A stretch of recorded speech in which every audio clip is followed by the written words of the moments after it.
Tu crois que t'es perfectionniste? Que tu dois tout contrôler pour pas être déçu? Stop. Respire. Aujourd'hui, on arrête de croire ce qu'on t'a raconté. T'as passé ta vie à t'adapter, à optimiser, à valider, à jouer les bons rôles au bon moment. Et à force, tu t'es quitté. T'as laissé le mental prendre le pouvoir. Et ton corps, lui, il se tait. Jusqu'à aujourd'hui.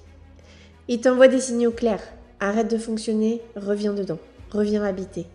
Ce podcast, c'est pas du développement personnel, c'est pas une thérapie, c'est pas reconnais-toi à ton féminin sacré.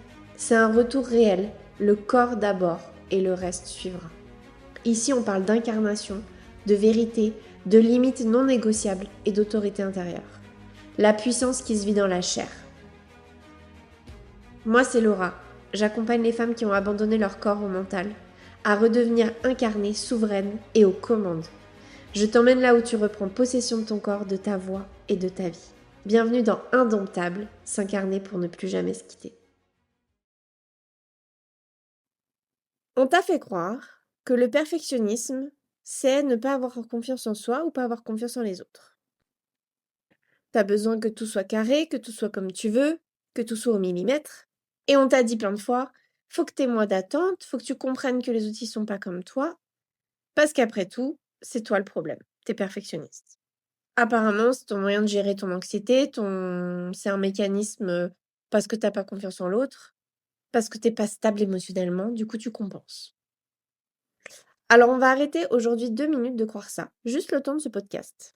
La vérité, pour moi, c'est qu'au fond, tu connais déjà ta valeur. T'as des standards, t'as pas envie de te justifier sur ce que tu veux, sur tes non négociables. T'as une force en toi, qui est une référence. Et t'as des désirs, des besoins très très clairs au fond. Mais comme tu refuses cette intensité, cette vérité, cette puissance que tu as, ce feu qui brûle en toi, tu crois encore que l'autre a besoin de te valider. Et ton perfectionnisme, qu'on va mettre entre grosses guillemets, c'est un bon moyen de te rendre indispensable. C'est un bon moyen d'être toujours choisi. C'est un bon moyen d'être toujours validé.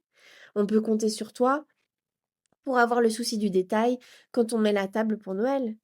On peut se reposer sur toi pour le soutien émotionnel sans faille, même si personne ne te soutient toi, en fait. C'est toujours toi, c'est toujours vers toi qu'on va. On peut compter sur toi pour faire les meilleurs cadeaux d'anniversaire, pour avoir toujours des idées, pour organiser toutes les sorties. Parce que t'es perfectionniste. La vérité derrière le perfectionnisme, c'est quoi?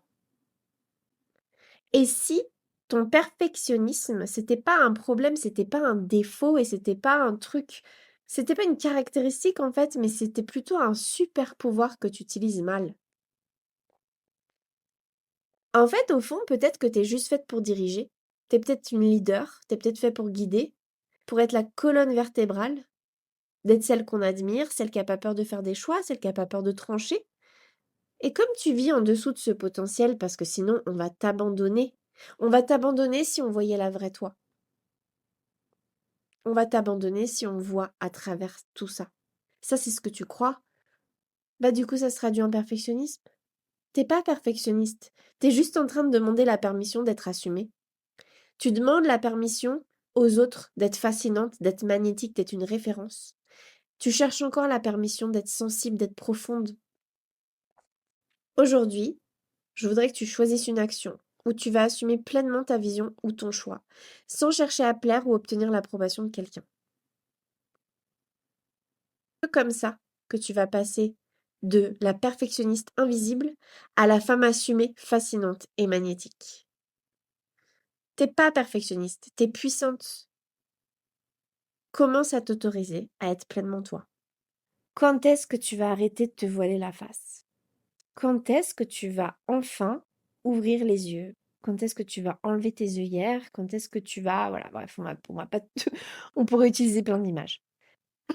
Quand est-ce que tu vas arrêter de te raconter des histoires? Au fond, quelque part, tu veux pas l'admettre parce que ça serait peut-être prétentieux, ça serait... Voilà, ça se fait pas. Mais au fond de toi, tu le sais que tu as du potentiel. Au fond de toi, tu le sais que tu es une putain de déesse. Au fond de toi, tu le sais que tu es forte, que tu es puissante, que tu es capable de tout dégommer. Au fond de toi, tu le sais. Alors pourquoi tu te racontes des histoires?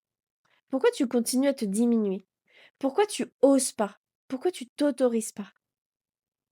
C'est une vraie question, je voudrais vraiment que tu y penses. Pourquoi tu t'autorises pas à montrer le soleil que tu as à l'intérieur? Pourquoi tu t'autorises pas à tout cramer sur ton passage? C'est une vraie question et c'est une question que je me suis posée à moi-même aussi tellement de fois, mais tellement de fois. Et j'avais pas la réponse. Parce que c'est pas dans la tête quelle est la réponse. Clairement. Tu la trouveras pas en y pensant. Ou peut-être que si, mais du coup, si tu la trouves, je veux bien que tu partages. Mais franchement, on se bride, on se ferme, on se coupe, on s'empêche tout le temps. Alors qu'au fond, on sait, putain, qu'on est faite pour plus. On sait qu'on est faite pour bouger des montagnes. On sait qu'on est faite pour inspirer d'autres femmes. On sait qu'on est faite pour partager notre histoire. On sait qu'on est faite pour guider. Peu importe c'est quoi ta mission et ce que tu veux faire, on s'en fout. Mais fais-le, en fait. Commence. Lance-toi. Fais un petit bout. Fais un truc que t'as jamais osé faire, même si c'est une bêtise. Moi, je me souviens en 2019 ou en 2020. Non, c'était 2019. Fin 2019, avant que j'aie cette espèce de switch dans ma tête, j'avais fait une liste de toutes les choses que j'osais pas faire, que je m'autorisais pas à faire. Et le thème, c'était les choses que je m'autorise pas à faire parce que je veux pas qu'on me regarde autrement. Donc c'est ça aussi. C'est je veux pas que les autres me voient autrement. Je veux pas qu'on pense que je suis prétentieuse. Je veux pas passer pour, etc. Moi aussi, j'étais comme ça, clairement. Donc tu vois, tout est possible. J'avais fait cette liste et dans la liste, il y avait me teindre les cheveux en rouge. Donc tu vois, c'est bête. C'est une bêtise. Mais peut-être que t'oses pas mettre du vernis rose fluo. Peut-être que t'oses pas mettre du rouge à lèvres rouge. Peut-être que t'oses pas mettre des mini-jupes. Peut-être, peu importe. Que ça soit un truc esthétique extérieur superficiel ou que ça soit quelque chose de plus profond, de plus gros. Le sujet est le même. Pourquoi tu ne t'autorises pas alors que tu sens ton pouvoir. Tu sais qu'il est là. Tu sais qu'il y a un feu en toi qui doit brûler.